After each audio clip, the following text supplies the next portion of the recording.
This video is going to start an argument, but as a guy growing up playing rugby in Ireland, I did not expect a book series to take over my life the way it has, the way this series has. So today, I'm going to be ranking the Boys of Tommen books from last to best. They are all 6 stars for me. Absolutely love them. But I do have some favourites. So I know it's going to be controversial. And I know a lot of you are going to disagree with where I put these books, because I know some of these will be your favourites. But let me know what you think down in the comments. The first ranking is going to be controversial already. Saving 6 is going in the bottom for me. Now, before you come at me, Joey and Aoife are one of my favourite, if not my favourite couples. Joey is a king. I love how he battles through all the addiction. And I love Aoife. But what I like is the emotion, the trauma, the heartbreak. There's too much backstory before we got to this juicy bit for me. Just a little bit. Again, all these books are 6 stars, but I'm going to have to put Saving 6 in the bottom for me. Now, number 5, controversially for me, because this is my favourite character, I'm putting Taming 7.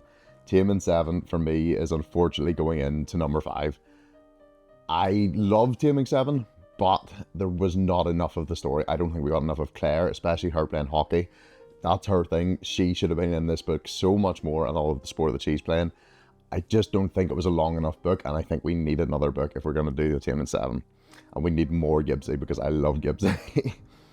Now, number 4, for me, I'm going to go with the original Binding 13. The original Binding 13, it opened the whole story. It was incredible. It was a great opening, but it does feel a little bit young adult at start. And there is still a lot of heavy trauma. There's a lot of heartbreak. But what I live for this series is all of that, and how invested I get in the emotion. And I think the other ones just take it up just another level. So for me, I'm putting Binding 13 in 4. Next, for me, I'm putting Releasing 10. Now, I've just finished Releasing 10, and in terms of the emotion and the heartbreak, it had it the most. It was truly heartbreaking.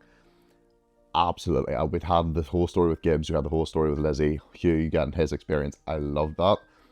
But for me, I physically don't think I could reread this, which is the only reason I'm putting it in 3rd, because it was so well written and it was so heartbreaking that I couldn't put myself through putting this again. Which is the only reason it's 3rd, because I know that I could reread the other 2, and I loved the other 2 as well, but it was just so gut-wrenching. For me, I'm going to then put, I think, Keeping 13 in 2. Keeping 13, I absolutely adored. You got a lot more Gibbsy.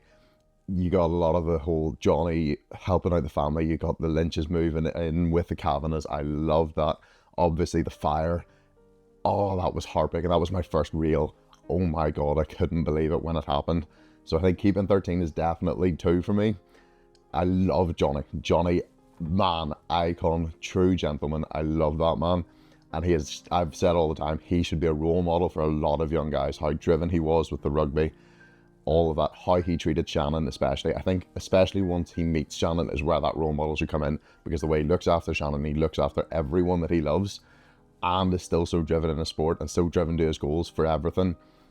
Johnny Kavanagh should be a role model. But for me, of course, now that means we're putting Redeeming 6 in number 1. Redeeming 6 for me, I love Joey and Aoife. They're probably my favourite couple. I just love their chemistry, their banter the whole time, the way that Aoife stands by him no matter what, but as also will not take shit from him. Give him the ultimatum multiple times. I love Gibbsy in this. I love that Gibbsy comes in and helps Aoife, bails her out whenever there's a whole thing with Shane Holland going on. Incredible.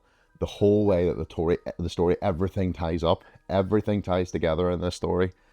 It's just perfectly written. I love Joey being able to help himself and get better whenever AJ comes in. I love Gibbsy coming through. It's just the whole core 10 kind of getting all around it. Even the ones that aren't as close to Joey, it's so perfectly written. And Aoife, icon, Joey, king. How can you not put that number 1? Now, I know this is controversial, and like I said, these are all 6-star books for me. I just have some that I would prefer slightly more, and some that I just don't think I could reread. But I want to know what your thoughts are in the comments and how you would change this ranking.